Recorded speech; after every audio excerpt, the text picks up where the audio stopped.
नमस्कार सर्वांना, स्वागत आहे तुमचं राजशिला ब्लॉग मध्ये। आपण आज ना मलिदा बनवणार आहोत गव्हाचा। आमच्या मळ्यातले नवीन गहू निघाले की आम्ही ना मलिदा बनवत असतो। असा मलिदा बनवून मळ्यामध्ये ना नैवेद्य ठेवायचा असतो। तर नवीन गहू दळून आणले की आम्ही मलिदा बनवतो गव्हाचा। तर तो आज मी मलिदा तुम्हाला शेअर करते कसं बनवायचा तो। तर मी पोळ्या बनवून घेते आता मलिदा बनवण्यासाठी। गव्हाच्या चपातीचा मलिदा बनवणार आहे। माझ्या सासूबाई करायच्या त्या। नवीन गहू आणले की ते मग ज्यावेळेस आपण वापरायला काढू ना त्यावेळेस गहू दळून आणायचे, त्याच्या पोळ्या बनवायच्या, साध्या पोळ्या, आणि त्याचा गोड मलिदा बनवायचा। असं आपण मुलांना डब्याला सुद्धा आपण ही रेसिपी देऊ शकतो।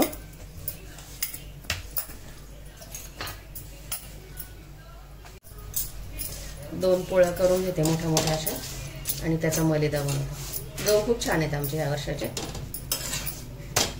ते गहू कसे स्टोर करायचे वगैरे तो पण मी व्हिडिओ बनवणार आहे तुम्हाला। वर्षभराचे साठवणीचे गहू कसे स्टोर करायचे तो पण दाखवणार आहे मी तुम्हाला। झाली एक पोळी बनवून ते काढून घेते, दुसरी टाकते। झालेत बघा, दोन पोळ्या बनवून घेतल्या। आता ह्या पोळ्या आहे ना अशा तोडून घ्यायच्या पोळ्या। आता अशा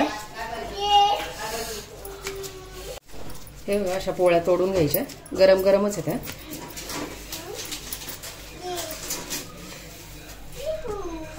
आणि असं मिक्सरचा पॉट घ्यायचा, त्याच्यामध्ये ते टाकायच्या।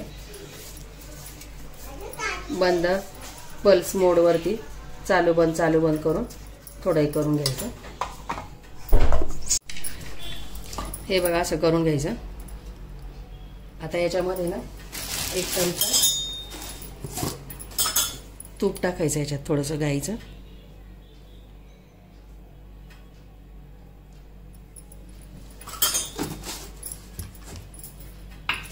आणि याच्यामध्ये एवढा गोळ ऍड करायचा। गोड बनवणार आहोत आपण, मलिदा गोड असतो।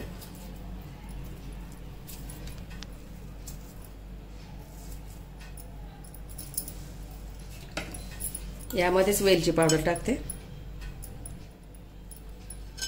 आणि पुन्हा एकदम मिक्सर मध्ये ते फिरवून घ्यायचं। झालं बघा फिरवून मलिदा रेडी आपला मलिदा।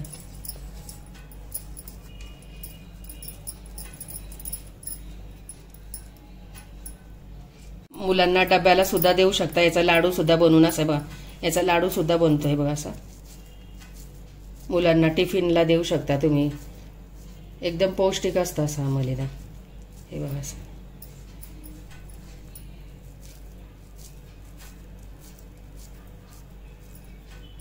असं पण देऊ शकतो आणि आपण असं पण खाऊ शकतो। आता हे गार्निशिंग करण्यासाठी याच्यावरती ना थोडं ड्रायफ्रुट्स टाकते मी। नवीन गव्हाचा पोळ्यांचा मलिदा बनवलाय मी। हे बघा